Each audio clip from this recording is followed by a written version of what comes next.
औज़ुबिल्लाहि मिनश्शैतानिर्रजीम बिस्मिल्लाहिर्रहमानिर्रहीम रब्बि इश्रह ली सदरी व यस्सिर ली अमरी वहलुल उक़दतम मिन लिसानी यफ़क़हू क़ौली। पाकिस्तान में हर शख्स जो है, मेजॉरिटी ऑफ द पॉपुलेशन जो है इस टाइम पर वो एक इकोनॉमिक पेन को महसूस कर रही हैं। इन्फ्लेशन जो है, महंगाई है, वो बढ़ चुकी हुई है। क़ुव्वत ख़रीद जो है, परचेजिंग पावर वो लोगों के नीचे जा चुकी हुई है। और हाउस होल्ड बजट्स जो हैं, घर के जो बजट्स हैं वो बैलेंस नहीं हो रहे। लोग एक इकोनॉमिक हार्डशिप को महसूस कर रहे हैं और एक ओवरऑल इकोनॉमिक पेन है जो कि पूरी सोसाइटी के अंदर एक बर्डन के तौर पर मौजूद है। इसके जवाब में हुक्मरान ये कहते हैं जी कि ये क्राइसिस जो है ना, इकोनॉमिक क्राइसिस इस टाइम पर पाकिस्तान में चल रहा है और ये इकोनॉमिक क्राइसिस हुकूमत को विरसे में मिला है। पिछली हुकूमत की गलत पॉलिसीज़ की वजह से इकोनॉमिक क्राइसिस आया है और जब तक ये इकोनॉमिक क्राइसिस है आवाम को ये इकोनॉमिक पेन बर्दाश्त करना पड़ेगा। और अभी रिसेंटली गवर्नमेंट ने कहना शुरू किया है कि इकोनॉमिक क्राइसिस अब इम्प्रूव होना शुरू। मैं चाहूँगा कि आज की टॉक के अंदर हम बात करें कि इकोनॉमिक क्राइसिस एक्चुअली है क्या, किस वजह से ये पैदा हुआ और इससे छुटकारा हासिल करने का ये इसका सोल्यूशन क्या है। ख़ुसूसन इस्लाम इसके बारे में क्या राय है, क्या रहनुमाई जो है वो प्रोवाइड करता है। देखिए, सबसे पहले तो ये कि ये इकोनॉमिक क्राइसिस है क्या। तो क्या पाकिस्तान में हमारे इस टाइम पर जो इमरजेंसी की सिचुएशन या जो एक प्रॉब्लम था, ये क्राइसिस था, वो एग्जैक्टली किस चीज़ का क्राइसिस था। क्या पाकिस्तान की के अंदर कोई फैमिन आ गया, कहत आ गया, जिसकी वजह से हमारी एक मेजर एग्रीकल्चर प्रोड्यूस जो है वो ज़ाया हो गई, या यानी कि ज़मीन ने गन्ना और अनाज उगाना ख़त्म कर दिया या बहुत कम कर दिया। क्या कोई जंग मुसल्लत होगी जिसकी वजह से बहुत मेजर कॉस्ट आ गई हमारे ऊपर। क्या पाकिस्तान के रिसोर्सेज एकदम डिप्लीट हो गए, किसी और मुल्क से बाहर चले गए।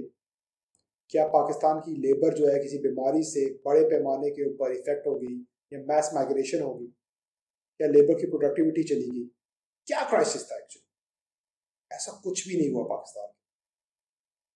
ना हमारी ज़मीन ने अनाज उगाना कम किया, ना हमारी लेबर की प्रोडक्टिविटी कम हुई, ना लेबर की शॉर्टेज हुई, ना कोई वॉर हुई, ना कोई बहुत मेजर और क्लैमिटी आई, नेचुरल क्लैमिटी आई जिसकी वजह से हम कहें कि इकोनॉमिक क्राइसिस खड़ा हो। पाकिस्तान में जो मौजूदा इकोनॉमिक क्राइसिस है वो इस वजह से हुआ, पाकिस्तान के पास डॉलर्स की शॉर्टेज आई और इस डॉलर्स की शॉर्टेज को रिजॉल्व करने के लिए गवर्नमेंट ने IMF के कहने के ऊपर कुछ पॉलिसी प्रिस्क्रिप्शंस अडॉप्ट की और उन पॉलिसी प्रिस्क्रिप्शंस की वजह से एक क्राइसिस की सिचुएशन चल रही।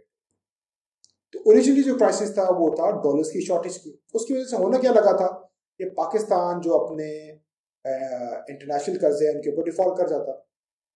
तो बाहर के लोगों से हमने कर्जे ले रखे हैं, हम उनको वक्त पर ना दे सकते, ये नहीं कि दे नहीं सकते, वक्त पर ना दे सकते, ये चांस था। और दूसरा ये कि हमारी जो इंटरनेशनल ट्रेड के अंदर हम कुछ इंपोर्ट्स करते हैं उसके ऊपर हमें उनको अरेंज करने में कुछ हद तक दुश्वारी आ सकती थी। तो असल क्राइसिस डॉलर्स की शॉर्टेज का था, ना कि प्रोडक्टिविटी का था, ना लेबर शॉर्टेज का था, ना रिसोर्सेज की कमी का था, ना एग्रीकल्चर प्रोड्यूस की कमी का था। अब इस डॉलर्स की शॉर्टेज को कम करने के लिए IMF ने कहा कि जी आप जो है अपना फिजिकल डेफिसिट को कम करें, जिसका मतलब है कि आपके खर्चे ज़्यादा हैं, आपके रेवेन्यूज़ कम हैं, ऐसा करें कि खर्चे कम करें और रेवेन्यू ज़्यादा करें। जिसका मतलब ये है कि अगर आप लोगों को सब्सिडी दे रहे हैं बिजली के ऊपर, उसको ख़त्म करें, तेल के ऊपर सब्सिडी दे रहे हैं उसको ख़त्म करें, बाकी किसी और ट्रेवल के ऊपर अगर आप सब्सिडी दे रहे हैं रेलवेज वगैरह के अंदर, ये PIA के अंदर, उसको ख़त्म करें। आप अपनी जो लोग इंफ्रास्ट्रक्चर स्पेंडिंग है, पब्लिक सेक्टर डेवलपमेंट प्रोग्राम है, उसको कम करें। डिफेंस के ऊपर आप देखें नजरसानी करें, करंट अकाउंट के जो खर्चे हैं वो कम करें, हुकूमत के अपने खर्चे कम करें। और दूसरे ये कि टैक्स बढ़ाएं, लोगों के ऊपर ज़्यादा टैक्स लगाएं, टैक्स नेट को ब्रॉडिंग करें, ये आगे।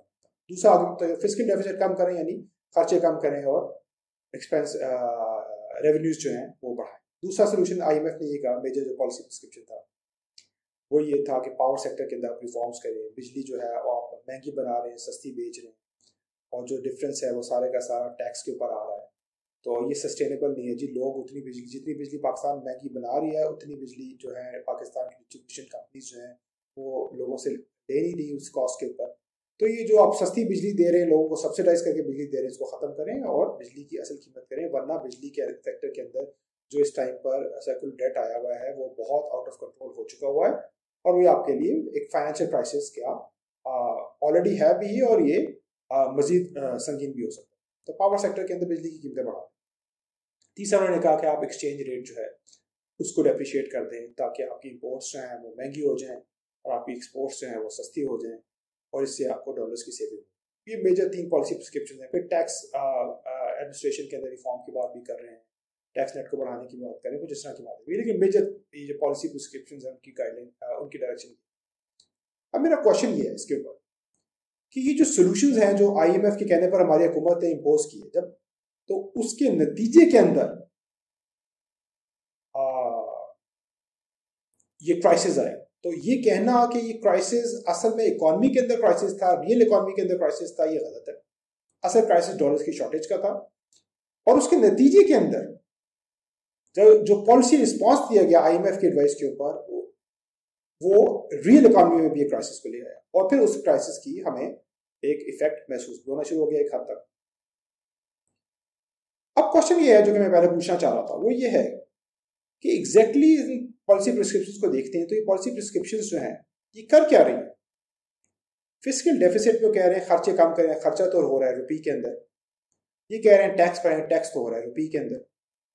तो अगर हम टैक्स कलेक्ट किया जाता है रुपये के अंदर, तो अगर हम खर्चे कम करेंगे रुपये के अंदर और रेवेन्यू इंक्रीज करेंगे, टैक्सेस बढ़ाएंगे रुपये के अंदर, तो इससे डॉलर की शॉर्टेज कैसे एड्रेस हो।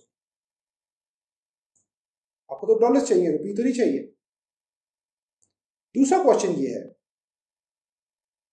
या पावर टैरिफ्स बनाते हैं, ठीक है, पावर की जो कॉन्ट्रैक्ट्स हैं वो डॉलर के अंदर इंडेक्स्ड हैं, लेकिन एक्चुअली उसका जो आपकी रेवेन्यू अर्न कर रही हैं ये कंपनी सारी की सारी जेनकोस जो हैं वो तो रुपये के अंदर है। मैं और आप बिल तो रुपये के अंदर देते हैं, हम तो डॉलर्स के नहीं देते।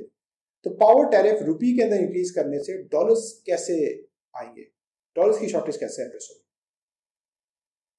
फिजिकल डेफिसिट से रिलेटेड पॉलिसी और पावर टैरिफ से रिलेटेड पॉलिसी, टैक्स इंक्रीज करने की जो पॉलिसी है, टैक्स रिफॉर्म की जो पॉलिसी है जो कि जनरली रुपये के अंदर है, वो डॉलर की शॉर्टेज को कैसे एड्रेस कर रही है।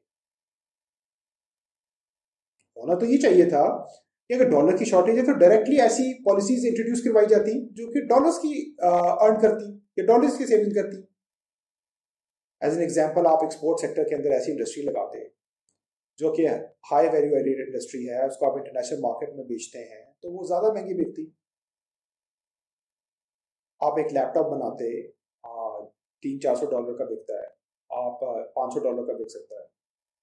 आप एक यूनिट जो है वो ज़्यादा आपको क्या नाम है फॉरेन एक्सचेंज अर्न करके देता है। आप इस तरह ताइवान जो है वो सेमीकंडक्टर्स बनाता है, वो पूरी एक लीडिंग इंडस्ट्री है। IMF ने ऐसी पॉलिसी क्यों नहीं इंट्रोड्यूस की कि पाकिस्तान भी सभी कंडक्टर बनाना शुरू कर देता है, पाकिस्तान भी लैपटॉप में बनाना शुरू कर देता है, पाकिस्तान भी हवाई जहाज बनाना शुरू कर देता है, पाकिस्तान भी हैवी इंडस्ट्री बनाना शुरू कर देता है। उससे होता ये कि आप अपनी भी जरूरियात पूरी करते हैं, ये जो आप हैवी इंडस्ट्री बाहर से इम्पोर्ट करते हैं वो उसकी जरूरत भी खत्म हो जाती और आप जो है बल्कि इनको बाहर बेचते। इसके नतीजे में आपके पास फॉरेन एक्सचेंज आप अर्न करते, रेवेन्यू आप अर्न, वो पैसा आप अर्न करते, उससे आपका जो शॉर्टेज है फॉरेन एक्सचेंज की वो खत्म हो जाती। या IMF ये भी कर सकती थी कि जी आप डिफॉल्ट करने वाले हैं, डॉलर की शॉर्टेज का मसला है, तो आप जो क्रेडिटर्स हैं और पाकिस्तान को हैं उनको इकट्ठा बैठाता है, क्रेडिटर्स से कहते हैं जी पाकिस्तान मुश्किल के अंदर है, इनके पास डॉलर्स नहीं है इस टाइम पर, आप ऐसा करें कुछ अरसे के लिए अपने कर्जे को सस्पेंड कर दें, इंटरेस्ट पेमेंट्स को सस्पेंड कर दें और आप जो है ना इनको रूम दें, ये जब इनके पास पैसे होंगे ये आपको दे देंगे। ये कौन से भाग रहे हैं, पाकिस्तान तो एक मुल्क है, सॉवरन है, ये तो यहीं पर है। आपने किसी से आम इंडिविजुअल से तो पैसे नहीं लेने, एक मुल्क से पैसे लेने, ये कहाँ जा रहा है, ये तो इधर ही है और हम गारंटर बन रहे हैं, आप रिलैक्स करें। IMF ने ऐसा कुछ नहीं किया। जिन लोगों ने पाकिस्तान के कर्जों के अंदर इन्वेस्टमेंट की हुई है उनको वो तो रिस्क लेने के लिए तैयार ही नहीं होता, सारा बोझ उसके ऊपर डाल दिया। तो आप कर्जों की पेमेंट को एज एन एग्जाम्पल में वैसे इसी निजाम के अंदर एक आर्गुमेंट के तौर पर for the sake of argument कह रहा हूं, ऐसा कुछ भी नहीं हुआ। तो ऐसी पॉलिसी प्रिस्क्रिप्शंस, ऐसे सॉल्यूशंस, ऐसी गवर्नमेंट पॉलिसीज नहीं आई जो कि डायरेक्टली डॉलर की शॉर्टेज को एड्रेस करती, बल्कि ऐसी पॉलिसीज आई जिनका एक्चुअली डॉलर की शॉर्टेज से कोई ताल्लुक ही नहीं था। तो पाकिस्तान की इकोनॉमी में जो रियल क्राइसिस है वो IMF की पॉलिसीज को फॉलो करने के नतीजे में पैदा हुआ। अब कोई एक शख्स कह भी सकता है कि पीटीआई के आने से पहले कौन से अच्छे हालात थे, बात से दुरुस्त है। तो ये जो आईएमएफ के प्रोग्राम्स हैं 30 साल से, बल्कि इससे भी ज्यादा से चल रहे हैं। 23वां प्रोग्राम है हमारा आईएमएफ के। कंसिस्टेंटली डिफरेंट गवर्नमेंट्स जो हैं यही सेम पॉलिसीज लेके चलती है। तो भाई सोल्यूशन क्या है? अगर सोल्यूशन ये है डॉलर की शॉर्टेज है और ये फिस्कल डेफिसिट जो रुपए के अंदर क्या नाम है लोकल इकोनॉमी के अंदर रुपए के जरिए माल इकट्ठा करना है स्टेट के अंदर, यानी स्टेट अपने खर्चे कम करके रेवेन्यू ज़्यादा बढ़ाएगी, अपने पास ज़्यादा माल रखेगी, या आपके जो पावर टैरिफ से जो भी रुपए में, वो अगर सोल्यूशन नहीं है तो फिर ये फॉरेन एक्सचेंज का जो क्राइसिस है वो उसको हम सॉल्व कैसे करेंगे? इस पर जाने से पहले मैं चाहूँगा कि ना कुछ नैरेटिव्स के ऊपर बात करें। वो नैरेटिव्स इंपॉर्टेंट हैं और मैं चाहूँगा कि हम 3 तरह के नैरेटिव्स के ऊपर जो है ना इस टाइम पर फोकस करें, क्योंकि वो ये नैरेटिव्स गवर्नमेंट, इनमें से 2 नैरेटिव्स गवर्नमेंट की तरफ से पेश किए जाते हैं और तीसरा नैरेटिव मैं समझता हूँ जो ओरिजिनल नैरेटिव है, जो हमें पेश करना चाहिए, वो आर्ग्यूमेंट्स जो हमें प्रेजेंट करने चाहिए, मैं उसके ऊपर आखिर में बात करूँ। तो पहले जी नैरेटिव के ऊपर बात कर लेते हैं। गवर्नमेंट जो है ना एक नैरेटिव देती है आवाम को जी बहुत सिंपल सा नैरेटिव दिया जाता है, और वो सिंपल नैरेटिव ये कि हम जो एज अ माशरा, as a society, as a लोग, एज अ क्या नाम है स्टेट जो है जी, हम लोग जो है ना, हम लोग टैक्स चोर हैं, हम लोग टैक्स पे नहीं करते हैं, हमारे टैक्स कम है, हमारे खर्चे ज़्यादा हैं। तो जी ऐसे तो नहीं फिर मुल्क चलता है, ऐसे तो फिर इकॉनमी नहीं चलती है। हमारे आप टैक्स देंगे, टैक्स चोरी नहीं करेंगे, गवर्नमेंट को और अपने रेवेन्यूज बढ़ाएंगे, तभी मुल्क चलेगा। तो जी आप लोगों की गलती है, आप टैक्स चोर हैं।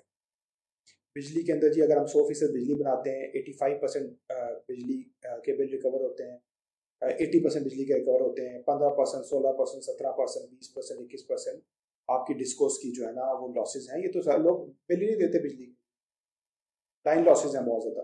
अवाम चोर है, ठीक है, आप अपनी चोरी खत्म करें, आप अपने आप को ठीक करें। फिर जी कि अवाम इनकॉम्पिटेंट है, हम लोग सारे इनकॉम्पिटेंट हैं, हम नालायक हैं जी। हालांकि हमने एटम बम बनाया हुआ है, हमने मिसाइल सिस्टम्स बनाए हुए, लेकिन बहरहाल हम नालायक हैं, हमसे तो कोई ऐसी वर्थवाइल चीज़ बनती नहीं है जिससे हम क्या नाम है बेच के कोई फॉरेन एक्सचेंज कर सके। तो हमारी कॉम्पिटेंस का मसला है, मजबूरी है जी, हमें आईएमएफ के पास जाना पड़ता है, हमारी मजबूरी है जी। हम क्या करें, हम सारे हैं ही चोर और कमे। ये है जी एक नैरेटिव है गवर्नमेंट जो कि आवाम को देती है, और फिर उससे ये डिमांड करती है आवाम से कि आप ज़्यादा टैक्स दें, शोर भी ना करें, सब्र करें, हालात ठीक हो जाएंगे, थोड़ा सब्र करें, घबराना नहीं है, ये बात की जाती है। दूसरा नैरेटिव जी इकोनॉमिस्ट के लिए, इकोनॉमिस्ट के लिए जो नैरेटिव है वो थोड़ा सा टेक्निकल है। ये वो लोग हैं जो कि इकोनॉमी को थोड़ा सा समझते हैं, थोड़ी सी इकोनॉमिक्स की अंडरस्टैंडिंग रखते हैं, थोड़ी मैशत की पहचान रखते हैं। उनको ये नैरेटिव दिया जाता है जी कि देखिए आपकी इकोनॉमी में स्ट्रक्चरल प्रॉब्लम्स हैं, आपकी इकोनॉमी में जिस तरह इसको मैनेज किया जा रहा है, जिसको इसको ऑर्गेनाइज किया जा रहा है, उसमें प्रॉब्लम्स हैं। एक तो पहली बात ये कि आप कंसिस्टेंटली फिस्कल डेफिसिट लेके आ रहे हैं। आप फिस्कल डेफिसिट को फाइनेंस करते हैं कर्जों के जरिए या पैसे छाप के। तो जब चाहे आप कर्जों के जरिए फाइनेंस करेंगे तो थोड़ी देर से, लेकिन उसका प्रेशर आएगा एक्सचेंज रेट के ऊपर, आपकी करेंसी जो है वो डिवैल्यू होगी।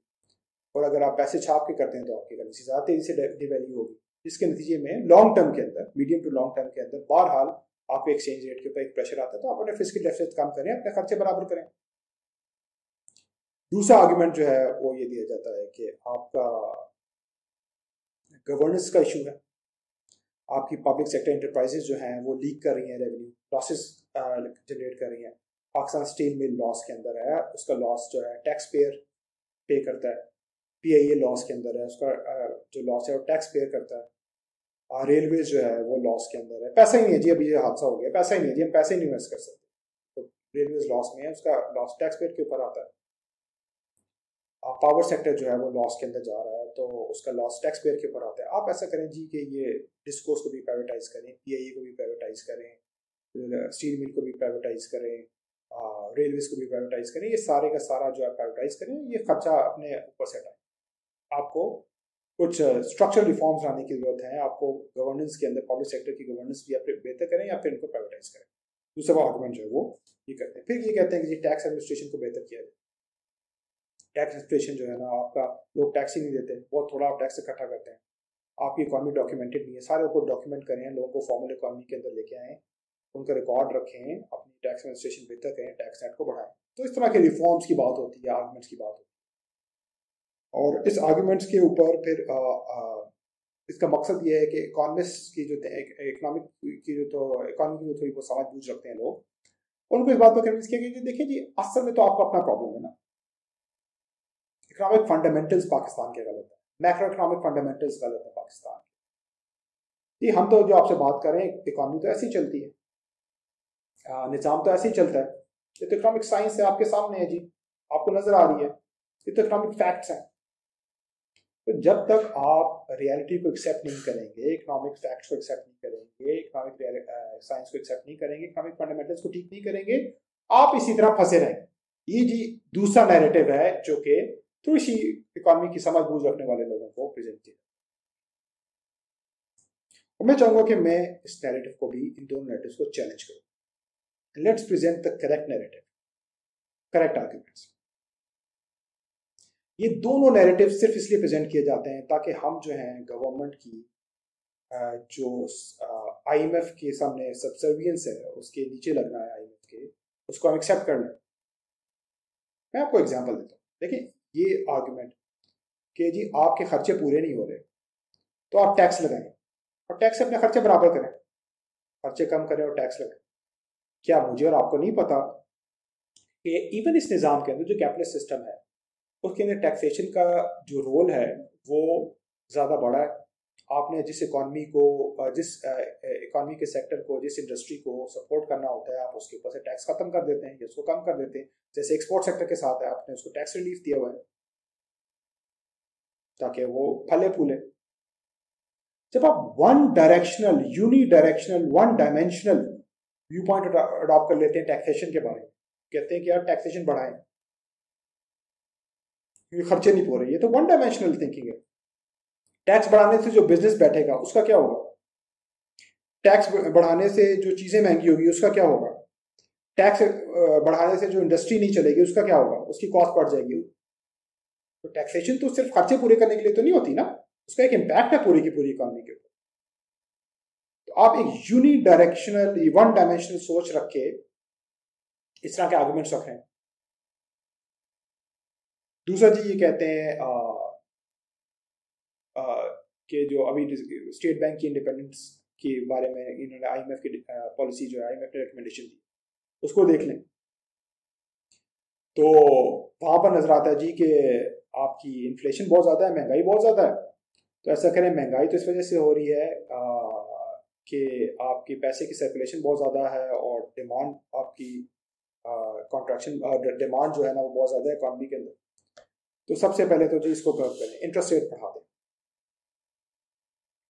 और जो इन्होंने पॉलिसी रिफॉर्म्स आईएमएफ ने रिकमेंड किए स्टेट बैंक के अंदर, उसमें ये कहा कि जी स्टेट बैंक को इंडिपेंडेंट कर दे और उसका काम सिर्फ ये होगा कि वो जो है ना इन्फ्लेशन को टारगेट करे। मतलब ये कि अगर इन्फ्लेशन बढ़ जाती है तो उसको काबू करने की कोशिश करे, स्टेट बैंक का और कोई काम। मौजूदा निज़ाम के अंदर, कैपिटल सिस्टम के अंदर, स्टेट बैंक जो है वो मुल्क के अंदर कैपिटल के फ्लो को, पैसे के फ्लो को, सरमाए के फ्लो को कंट्रोल करता है थ्रू मॉनेटरी पॉलिसी। सिर्फ इन्फ्लेशन टारगेटिंग तो नहीं है ना, अगेन वही वन डायमेंशनल थिंकिंग। और हमें मालूम है इन्होंने 13.25% इंटरेस्ट रेट्स किया है, तो उसके नतीजे के अंदर क्या हुआ, इंडस्ट्री के अंदर क्रेडिट जो है वो रुक गया, जो इंडस्ट्री के लिए फाइनेंसिंग है वो रुक गई और उसके नतीजे के अंदर पूरी इकॉनमी जो है वो स्लो डाउन हो गई। तो टैक्स बढ़ाना और इंटरेस्ट रेट्स बढ़ाना, उसके नतीजे के अंदर इकॉनमी स्टैंड स्टिल के ऊपर आ गई। फिर जो इन्होंने एक्चुअली मॉनेटरी पॉलिसी के अंदर एक्सचेंज रेट की डिप्रिसिएशन की ताकि इंपोर्ट्स महंगी हो जाए, एक्सपोर्ट सस्ती हो जाए और जो इंपोर्ट डिपेंडेंट सारी चीज़ें हैं वो भी इकॉनमी के अंदर कंजम्पशन है वो भी रुक जाए। तो ये पॉलिसी प्रिस्क्रिप्शंस जब हम इनको देखते हैं तो let's be fair and ask, high taxation economy को रोकती है, उसके ऊपर एक इम्पैक्ट डालती है। आप सूद के ऊपर इकॉनमी चलाएंगे तो वो कॉस्ट पर क्रिएट करती है चीज है। और ये कि आप सूद भी 13.5% तक लेके हुए हैं।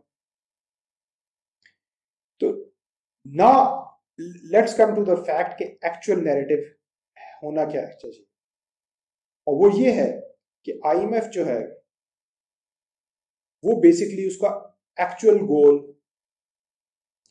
वो चीज़ नहीं है जो वो आपको प्रेजेंट कर रहा है कि हम जी डॉलर की सपोर्ट कर रहे हैं, बैलेंस ऑफ पेमेंट की सपोर्ट कर रहे हैं। IMF का असल गोल ये है कि वो पाकिस्तान की इकॉनमी को स्ट्रक्चर करना चाहता है ताकि पाकिस्तान की इकॉनमी जो है ना इस तरह से ऑर्गेनाइज हो जाए कि जो उसके क्रेडिटर्स हैं जिनके पाकिस्तान ने पैसे देने हैं, जिसके पाकिस्तान ने लोन्स वापस करने हैं, हमारी इकॉनमी लोन्स को फाइनेंस करने वाली इकॉनमी हो ताकि लोन्स की रीपेमेंट्स चलती रहे। वन। दूसरा IMF का गोल ये है कि इन पॉलिसीज के जरिए इंडस्ट्रियलाइजेशन ना हो, पाकिस्तान के अंदर कोई इंडस्ट्री ना हो। 1950 के अंदर टेक्सटाइल जो है वो मेजर एक्सपोर्ट थी पाकिस्तान के अंदर। 2021 के अंदर टेक्सटाइल जो है वो मेजर एक्सपोर्ट है पाकिस्तान की। तीसरा IMF का गोल ये है कि जी एक्सचेंज रेट डेप्रिसिएशन के जरिए पाकिस्तान की जो गुड्स एंड सर्विसेज हैं वो बाहर के मुल्क के लिए सस्ते हो जाए, बाहर के ममालिक की जो गुड्स एंड सर्विसेज है वो महंगी हो जाए।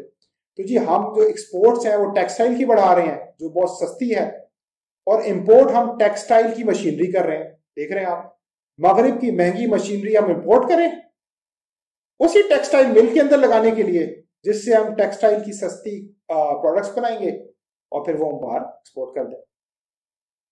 तो पाकिस्तान की मार्केट को पाकिस्तान को खोलना ताकि पाकिस्तान की जो मार्केट्स हैं, पाकिस्तान की जो मार्केट है वो फॉरेन गुड्स के लिए खुल जाएं, वो हम महंगी गुड्स खरीदें, सर्विसेज खरीदें, सस्ती गुड्स एंड सर्विसेज जो है हम दुनिया को बेचें। इस तरह मगरिब की इकॉनमीज को हम सपोर्ट करें। चौथा जो गोल है IMF के पाकिस्तान की इकॉनमी के लिए वो बेसिकली डॉलर को सपोर्ट करना है। देखें पाकिस्तान के अंदर जब इन्फ्लेशन होती है, पाकिस्तान में एक बड़ी वजह इन्फ्लेशन की है जरदारी के दौर से, ये स्टार्ट हुआ पीपल्स पार्टी के दौर से 2008 के अंदर। उससे पहले भी होता रहा लेकिन उसमें मेजर शिफ्ट आया। वो ये कि जब आपके पास पैसा नहीं है तो गवर्नमेंट ने पैसा छापना शुरू कर दिया। जब गवर्नमेंट पैसा छापती है और बहुत बड़ी तादाद के अंदर पैसा छापती है तो उसके नतीजे में महंगाई होती है, इन्फ्लेशन होती है। तो बहुत मैसिव तादाद के अंदर मनी प्रिंटिंग स्टार्ट हुई। फिर वो आगे जब जरदारी गवर्नमेंट में, पीपल्स पार्टी गवर्नमेंट में, नून लीग गवर्नमेंट में और इवन PTI गवर्नमेंट के अंदर भी वो पॉलिसी चलती रही। तो हम जब पैसा छापते हैं तो हमारी इकॉनमी के अंदर इन्फ्लेशन आ जाती है। अमेरिका जब पैसा छापता है तो इतने आराम से उनकी इकॉनमी में इन्फ्लेशन नहीं आती। क्यों? क्योंकि उनकी जो डॉलर्स हैं वो सिर्फ अमेरिकन इकॉनमी में सर्कुलेट नहीं करती, वो पूरी इंटरनेशनल ट्रेड के अंदर भी सर्कुलेट कर रही है, इंटरनेशनल ट्रेड के अंदर भी यूज हो रही है और पूरी दुनिया में सर्कुलेट कर रही है। मैं भी, पाकिस्तान भी डॉलर रख रहा है, सऊदी भी डॉलर रख रहा है, UAE भी डॉलर रख रहा है, कतर भी डॉलर रख रहा है, चाइना भी डॉलर रख रहा है, इंडिया भी डॉलर रख रहा है। तो वहां पर अमेरिका पैसे छापता है, कुछ पैसे उसकी अपनी इकॉनमी में सर्कुलेट होते हैं और कुछ पैसे जो है वो इंटरनेशनल ममालिक ट्रेड के लिए यूज होते हैं, और कुछ पैसे जो हमारे जैसे ममालिक जो है वो उसमें रख लेते हैं, फॉरेन एक्सचेंज के तौर पर रख लेते हैं। तो वहां पर इन्फ्लेशन से प्रोटेक्शन है अमेरिका का, वो सिर्फ कागज छापी जाता है और अपनी मर्जी से पूरी दुनिया के वसाइल खरीद रहे, सिर्फ एक प्रिंटिंग की जो कॉस्ट है उसके ऊपर। तो IMF जो है उसको सपोर्ट करती है डॉलर्स को। तो ये जी एक मैं चाहूंगा कि इस नैरेटिव को हम अंडरस्टैंड करें। एक्चुअल गोल्स IMF के ये हैं। नंबर 1, पाकिस्तान की इकॉनमी को इस तरह से स्ट्रक्चर किया जाए ताकि जो है हम डेट फाइनेंसिंग करते रहें। नंबर 2 जो है पाकिस्तान को डी इंडस्ट्रियलाइज किया जाए, कभी भी पाकिस्तान को की इंडस्ट्री को डेवलप ना होने दिया जाए। हाई टैक्सेशन और हाई पावर टैरिफ्स और वेरी एक्सपेंसिव और क्या नाम है वेरी कॉस्टली मॉनेटरी पॉलिसीज के जरिए। नंबर 3, पाकिस्तान की इकॉनमी को वेस्टर्न गुड्स एंड पाकिस्तान की मार्केट्स को वेस्टर्न गुड्स एंड सर्विसेज के लिए खोला जाए। और नंबर 4, डॉलर को सपोर्ट किया जाए इंटरनेशनली। अमेरिका को ये बात पता है कि एक्चुअली ये जो क्राइसिस है ये आता रहेगा, क्योंकि आपने इंटरनेशनल ट्रेड जो है वो डॉलर्स के अंदर की हुई है। और यहीं से मैं चाहूंगा कि अब हम ऑल्टरनेटिव की तरफ आए।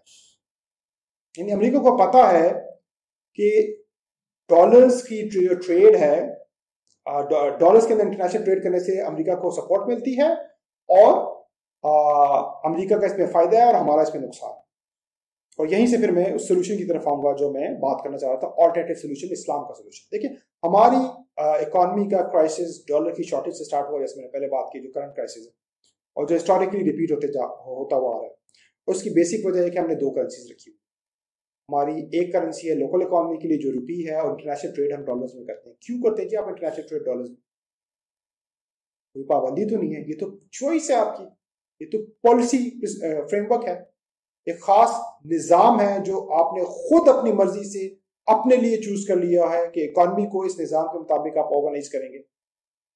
आपको किसी ने नहीं कहा कि आप जो है डॉलर्स के ऊपर इंटरनेशनल ट्रेड करें, आपने अपनी मर्जी से किया हुआ ये कोई कंपल्शन नहीं है, ये चॉइस है आपकी। सोल्यूशन ये है कि आप इसको आप इसको अबैंडन करें और इस्लाम के हल की तरफ आए। इस्लाम का हल क्या है जी? इस्लाम का हल ये है कि आप गोल्ड एंड सिल्वर की करेंसी को अडॉप्ट करें। गोल्ड एंड सिल्वर की जो करेंसी है वो बेसिकली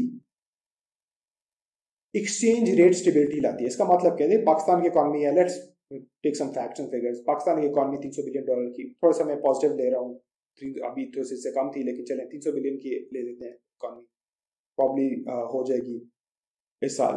और अमेरिका की इकॉनमी है 20 बिलियन डॉलर्स की, तो वो रिफ्लेक्ट भी हो रही है हमारी करेंसी के अंदर। पाकिस्तान की करेंसी की बाइंग पावर इंटरनेशनली है ही नहीं है, डॉलर की बाइंग पावर इंटरनेशनली है, वो स्ट्रॉन्ग करेंसी है, पाकिस्तान की करेंसी वीक है। अगर गोल्ड आ जाएगा तो गोल्ड की अपनी एक वैल्यू है। अब पाकिस्तान इंटरनेशनल ट्रेड में जाता है, सोना ऑफर करता है कोई चीज खरीदने के लिए, हर का सोना लेगा, रुपया कोई भी नहीं लेगा, रुपए की कोई वैल्यू नहीं है, कागज का टुकड़ा है, सोना हर बंदा लेगा। अमेरिका जो है वो भी सोने के अंदर ट्रेड करेगा, तो वो भी सोना क्या नाम है, हर बंदा उसके अमेरिका का सोना से भी सोना लेके ट्रेड करने के लिए तैयार है। फायदा क्या है सोने का जी? कि अमेरिका और आपकी इकॉनमी का साइज कुछ भी हो जाए, कोई भी साइज हो, बहुत छोटी इकॉनमी हो, बहुत बड़ी इकॉनमी हो, इंटरनेशनल ट्रेड अगर सोने के अंदर आ रही है तो दोनों की इंटरनेशनल मार्केट के अंदर बाइंग पावर सेम है। दोनों की इंटरनेशनल मार्केट के अंदर जो एक्सेस है मार्केट को गुड्स एंड सर्विसेज का, वो से यानी वो एक फेयर बेसिस के ऊपर ट्रेड हो रही है इंटरनेशनल। आपकी गुड्स एंड सर्विसेज इसलिए सस्ती नहीं है क्योंकि आपकी करेंसी डीवैल्यूड है, इसलिए दुनिया बड़े आराम से बहुत थोड़े क्या नाम है खर्चा करके आपकी बहुत ज़्यादा चीज़ें ले लेती है। अमेरिका की चीज़ें इतनी महंगी नहीं है क्योंकि उसकी करेंसी स्ट्रांग है। ये सोना और चांदी जो है ना, ये बायोमेटालिक स्टैंडर्ड जो है ना, इस एक्सचेंज रेट के अंदर जो डिस्पैरिटी है, जिसमें एक्चुअली जो वीकर करेंसीज हैं वो सस्ती चीज़ें बाहर बेचती हैं और जो स्ट्रॉन्गर करेंसीज हैं वो महंगी चीज़ें बाहर बेचती हैं, उसके नतीजे के अंदर वो एक फ़ायदा उठाती हैं। ये जो डिस्पैरिटी है ये गोल्ड एंड सिल्वर जो है वो ख़त्म कर देता है। दूसरी बात यह कि इस्लाम जो है वो सख्ती से सूद की ममानियत करता है। इस्लाम के अंदर जो इंटरेस्ट बेस डेट जो है, जो इंटरेस्ट के ऊपर है और इंटरेस्ट बेस्ड फाइनेंसिंग है, वो हराम है। अल्लाह सुब्हानहू तआला ने इसको कुरान के अंदर अल्लाह उसके रसूल के खिलाफ जंग करार दिया है। तो हम तो जी इंटरेस्ट बेस्ड फाइनेंसिंग को एक्सेप्ट ही नहीं करते। इस टाइम पर पाकिस्तान का बजट जो है, अगर आप इंटरेस्ट पेमेंट निकाल देते हैं तो वो बैलेंस्ड है इस निज़ाम के अंदर भी रहते हुए। तो देखें जी, हमारा ये मसला नहीं है कि हम ज़्यादा खर्चे कर रहे हैं और हमारे रेवेन्यूज़ कम है, नहीं, हमारा 60% रेवेन्यू जो है ना वो इंटरेस्ट पेमेंट्स के अंदर जा रहा है। क्यों? आपकी चॉइस है। इंटरेस्ट के बेस के ऊपर आप अपनी कंपनीज को फाइनेंस करेंगे, इंटरेस्ट बेस्ड डेट के ऊपर आप अपनी कंपनी को फाइनेंस करेंगे, इंटरेस्ट बेस्ड डेट के ऊपर आप गवर्नमेंट के खर्चे को फाइनेंस करेंगे। ये आपकी चॉइस है, ये एक सिस्टम की चॉइस है, हमारे हुक्मरानों की चॉइस है। ये कोई कंपल्शन नहीं है, ये कोई क्या नाम है फैक्ट ऑफ लाइफ नहीं है, ये कोई इकोनॉमिक फैक्ट नहीं है, ये कोई इकोनॉमिक रियलिटी नहीं है, ये एक वर्ल्ड व्यू बेस्ड ओपिनियन है। आप इंटरेस्ट पेमेंट्स को छोड़ दें, आप इंटरेस्ट बेस्ड डेट को छोड़ दें। ऑल्टरनेटिव फाइनेंसिंग मॉडल्स हैं, जिस तरह इस्लाम ने 1000 साल तक खिलाफत के अंदर इकॉनमी चलाई है, आप इसको छोड़ दें। अभी आपका बजट बैलेंस्ड है। क्यों कोई ये बात नहीं कर रहा? क्यों कोई एक ऑल्टरनेटिव पॉलिसी फ्रेमवर्क, इस्लाम की पॉलिसी फ्रेमवर्क की बात नहीं कर रहा? तो यहाँ पर मैं अपनी बात को समराइज करते हुए कंक्लूजन की तरफ आना चाहूँगा। देखिए, वी नीड टू रियलाइज कि पाकिस्तान के अंदर जिस इकोनॉमिक क्राइसिस को हम फेस कर रहे हैं, ये एक ख़ास निज़ाम का क्राइसिस है, ये एक ख़ास वर्ल्ड व्यू के मुताबिक इकॉनमी को मैनेज करने का क्राइसिस है, ये ख़ास अंदाज से इकॉनमी को चलाने का क्राइसिस है, ये कैपिटलिज्म का क्राइसिस है, जिसने एक वेस्टर्न इकोनॉमिक एक्सपीरियंस की बेस के ऊपर जो डेवलप हुआ हुआ सिस्टम है और जिसको मगरब में हमारे सरों के ऊपर इम्पोज किया हुआ है, ये उस तरीके से इकॉनमी को मैनेज करने का क्राइसिस है। ये इकनॉमिक फैक्ट्स नहीं हैं, ये इकनॉमिक रियलिटीज़ नहीं हैं, ये इकनॉमिक साइंस नहीं है। ये एक वर्ल्ड व्यू के मुताबिक इकॉनमी को मैनेज करने की क्राइसिस है। हम इससे छुटकारा हासिल कर सकते हैं। हम एक ऑल्टरनेटिव वर्ल्ड व्यू के मुताबिक, एक ऑल्टरनेटिव तरीके के मुताबिक, एक ऑल्टरनेटिव निज़ाम के मुताबिक इकॉनमी को चला सकते हैं। जैसे कि हमने 1300 साल तक इकॉनमी को मैनेज किया इस्लाम के अहकामात के मुताबिक, अल्लाह की शरीयत के मुताबिक, अल्लाह के नाज़िल करदा वही के मुताबिक, रसूलुल्लाह सल्लल्लाहु अलैहि वसल्लम के दिए गए इकनॉमिक प्रोग्राम के मुताबिक हम इकॉनमी को मैनेज कर सकते हैं। और जो अहकामात रसूलुल्लाह सल्लल्लाहु अलैहि वसल्लम ने दिया, जो इकनॉमिक प्रोग्राम रसूलुल्लाह सल्लल्लाहु अलैहि वसल्लम ने दिया, जो कुरान के अंदर तफसीलात हैं मईशत के हवाले से, उसको जब मुसलमानों ने इम्प्लीमेंट किया तो ना सिर्फ ये कि हमने अपने लोगों को खिलाया, बल्कि हमने एक बहुत पावरफुल डिफेंस बजट को भी सपोर्ट किया। इस्लामिक स्टेट अपनी हिस्ट्री के अंदर एक एक्सपेंशनिस्ट स्टेट थी, तो हमने एक बहुत स्ट्रॉन्ग मिलिट्री को भी सपोर्ट किया इसी इकनॉमिक मैनेजमेंट से जो इस्लाम की थी, और हमने एक बहुत स्ट्रॉन्ग प्रॉस्पेरिटी भी जनरेट की। और मुसलमानों के अंदर, इस्लामिक सिविलाइजेशन के अंदर गन्स वर्सेस बटर की डिबेट कहीं पर भी। इस्लाम का जो माशी निज़ाम है, जो इस्लाम के मईशत को चलाने की सोच है, जो उसकी तफसीलात हैं, वो इस्लाम की स्टेट खिलाफत नाफिज करती है एक कॉम्प्रीहेंसिव पॉलिटिकल सिस्टम के ज़रिए, जिसकी तफसीलात जो हैं शरा के अंदर बयान की गई हैं। तो आज इकॉनमी को मैनेज करने का सलूशन ये नहीं है कि हम इस्लाम के एक या दो अहकामात को इसी निज़ाम के अंदर नाफिज कर दें, बल्कि एक कॉम्प्रीहेंसिव रेडिकल प्रोग्राम के ज़रिए हमें इस्लाम के निज़ाम को नाफिज करना होगा, इस्लाम की स्टेट को वापस इस्टेब्लिश करना होगा, और खिलाफत के ज़रिए इस्लाम की जो इकॉनमी के सॉल्यूशंस हैं, जब हम उसको नाफिज करेंगे तो ये इकनॉमिक रेवोल्यूशन लेके आएगा और हमें वो इकनॉमिक रिसोर्सेज देगा जिसमें माजी में भी हमने दुनिया जिनके ज़रिए माजी में भी हमने दुनिया में हुकूमत की, और इंशाल्लाह दोबारा जो हमें इस्लाम के अहकामात को नाफिज करेंगे तो दोबारा हम दुनिया के ऊपर भी हुकूमत करेंगे और अपने प्रॉब्लम्स को और इकनॉमिक चैलेंजेस को भी ओवरकम कर सकेंगे। तो आखिर दवाना अल्हम्दुलिल्लाह।